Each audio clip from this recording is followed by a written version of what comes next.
Hey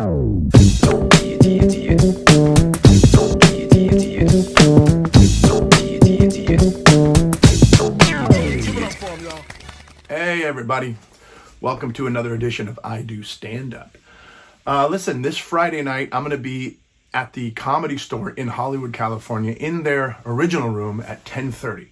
If you're in town, come check it out. Go to the Comedy Store's Instagram page or the Comedy Store's website for tickets. They're always great shows. My main reason right now for bringing that up on this, usually I advertise my shows on Instagram or just quick little clips or whatever, but the reason I'm bringing that show up now on this edition of I Do Stand Up is because a lot of people do ask me about the Comedy Store. What is it like there? How do I become a paid regular there? What's a paid regular, you might ask, if you're not a comedian and if you're not in this world. I became a paid regular at the Comedy Store in, I believe it was the summer of 2013. I had been going there for 2-3 years.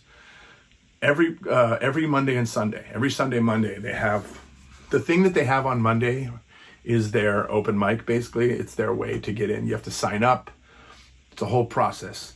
When I was coming up and trying to become a regular there, they did that on both Sundays and Mondays. And I went every week to the point where they asked me to stop coming every time. The guy in charge at the time, Tommy, said, man, just come once. If you come on Sunday, don't come on Monday. If you come on Monday, don't come on Sunday. I don't need you to be here both times. Just very unwelcoming. And you just go there. At the time that I was doing it, you just went there, you sat in the back, and you just hope that you knew the guy emceeing the thing. And the thing that I'm talking about again is this open mic, which is also called potluck. They have potluck, they have friends and family. It's this show in the original room that they do every Monday that you either got to sign up for or know the host, and you just get your chance to get on that stage. And that is not an overnight thing. That doesn't happen overnight. It's not an easy thing to do. There are several different ways to become a guy there. This is one of them. Another way right now that seems to be the popular way is becoming a door guy. Basically, one of the door guys at the club.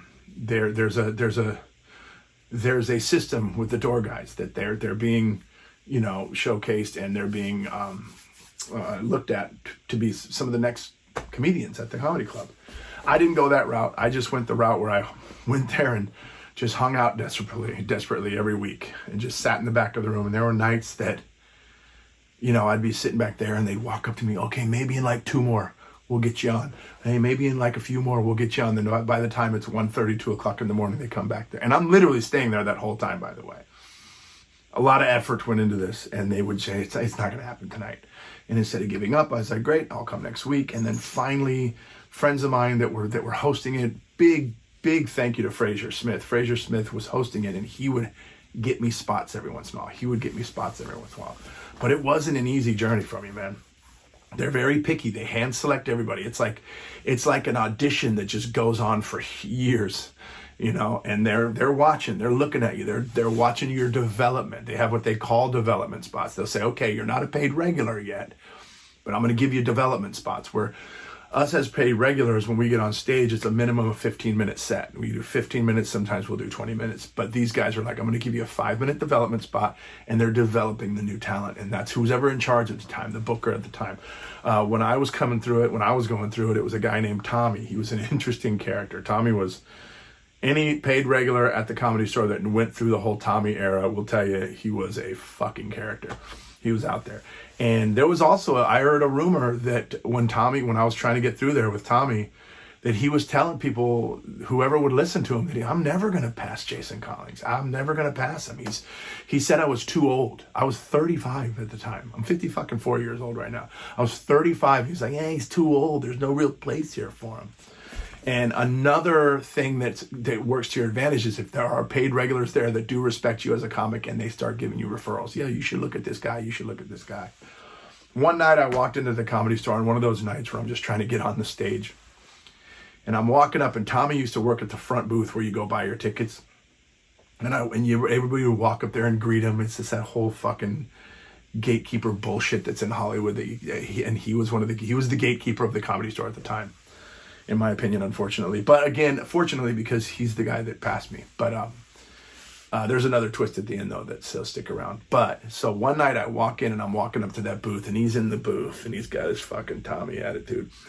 He goes, Jason Collings, man. I was like, yo, what's up, Tommy? He goes, I've never had a comedian vouched for more than you ever. And I'm like, well, okay. What are we going to do about it? Because I'd already heard that he was telling people that he wasn't going to pass me. And I'm going to tell you right now, a lot of people in that situation would have quit. A lot of people would have said, well, fuck him, then I'll go to the Improv or I'll go to the Laugh Factory. But I was already in at those other clubs. I wanted the Comedy Store. And I said, well, what are we going to do about that? He says, all right, what I'm going to do, I'm doing the Tommy accent. Everybody, I do it horribly, but everybody, Tommy, talk like this. He thought he was a fucking guru. So Tommy says, I'm going to send you down to La Jolla for the weekend. Now, if you don't know, the Comedy Store in Hollywood has a second club in La Jolla, California, down there in San Diego County.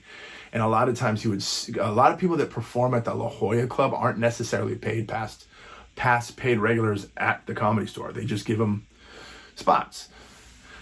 Says, all right, you're going to go down to La Jolla Comedy Store for the weekend to MC. I'm going to have you host. And it was a great weekend. And I was the MC, which is the opening comedian, cold open.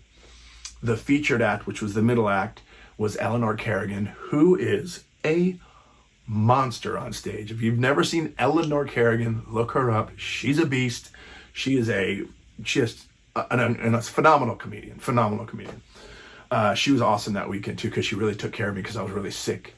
And I didn't want to miss the opportunity to get past, so I went down sick anyways. She was the middle act, and the headliner was Court McCowan. Court McCowan is a wonderful guy, great comedian. He does a lot for the sobriety community. He's just an amazing guy. And if you're an '80s kid and you remember some '80s movies, he was the bad guy in Can't Buy Me Love. He was the bad guy in Teen Wolf, and he was a child teenage star back in the '80s. Anyways, so me emceeing, her middling, Court headlining the entire weekend. And when I say the entire weekend, it's something like 5 shows. We do Thursday, Friday, Saturday, Sunday. No, I'm sorry. We do Friday, Saturday, Sunday there, because I know Thursday nights down in La Jolla is for the local San Diego comics. I don't know if it's not how it is now, but that's how it was then. So I do the weekend. I did so well. That's why I tell everybody, if you're given an opportunity to deliver, you never know who's watching. I did great. I did good enough to where when I came back to the LA club the following week, Tommy said, all he said to me was like, start calling your avails in every Monday. You're a regular here at the comedy club. And then that following summer, they put my name on the wall, which is huge honor to have your name on that wall. You got to think about it. It's a historical site. First of all, the building itself, the Comedy Store back in the day, was a place called Ciro's, which was where like Frank Sinatra and those guys, Sammy Davis, performed. It was incredible. But it's also in smack dab in the middle of a historical Sunset Strip, Los Angeles. 2 doors down one way is the Chateau Marmont.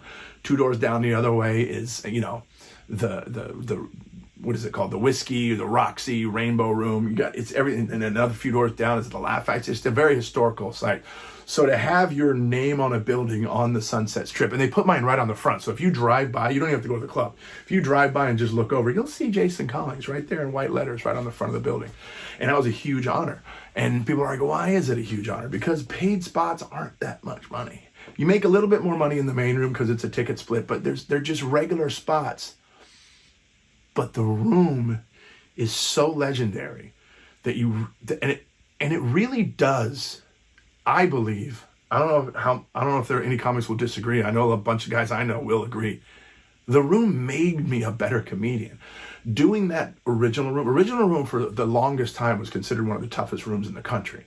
And if you could do well in that room consistently, you feel like you're at an elite level as a stand-up comic. You hear about you're an elite level athlete and you're at an elite level this. There is that level in stand-up comedy. And if you're a guy who's booked there consistently, and I don't mean by outside promoters, guys using the room. I'm talking about the actual Comedy Store. The booker at the Comedy Store books you consistently, and you're there all the time, every week. You're one of the guys. In my opinion, you're at an elite level of stand-up comedy. And that was one of the biggest reasons I wanted to become part of that club. And of course, you're just surrounded by greatness. In fighting, the only way to get better is to fight the guy that can kick the shit out of you. Surround yourself with greatness. That's what I've always believed. That's the Comedy Store. I mean, when I'm on these lineups, it's consistently Bill Burr, Mark Maron, Bobby Lee, Jesus Trejo, who's I watched him develop. He's just a monster now. And then me. So I'm like, oh, if I'm in the middle of this lineup, this club has respect for me, and I must be at a great level of stand-up comedy. My opinion, obviously, but I'm telling you, a lot of these guys will agree with me. And when you're a paid regular, what that means is you're on their roster. You are one of the main guys at that club that they call every week to come perform in the world famous Comedy Store. And so a lot of people, those of you who have asked that aren't comedians, that's just kind of how it works. Comics. I've had a lot of comedians go, how do I get past at the Comedy Store? My honest answer most of the time, because it changes over the years, there's always a different way around it, is I don't know. I just say, fuck man, I don't know. But now I've thought about it. And I think that's unfair of me to say that to these comics. I should give them a better answer, a straight answer. My straight answer is this: go there. If you're out of state and you really want to come to LA and do the Comedy Store, make the fucking trek.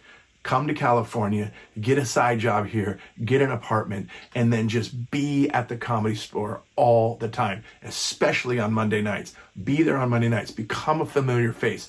You want to get to the point where the door guys are like, hey, buddy, come on in. And they're not asking you who you are and checking your ID every single time you walk in. You want to become a familiar face and just be a good dude. Be easy to hang with. Be nice to everybody, but be there. And then when you do get the opportunity to hit that stage, whether it's the original room, whether it's the belly room, whether it's the main room, you better fucking deliver, because everybody's watching. It's an audition. Just being there is part of that audition. That's what I think it is now. But that's what I could say to you comedians that are wondering how. You just got to go there. You can't show up and go, man, I hope I'm here in a couple weeks. It doesn't work that way. Be prepared for the long haul. And I know a bunch of other people's stories are different. It happened quicker for some people. It happened longer for some others. I get that. But I can tell you, the most important thing is you got to be in that room with those people around that talent. That's my opinion.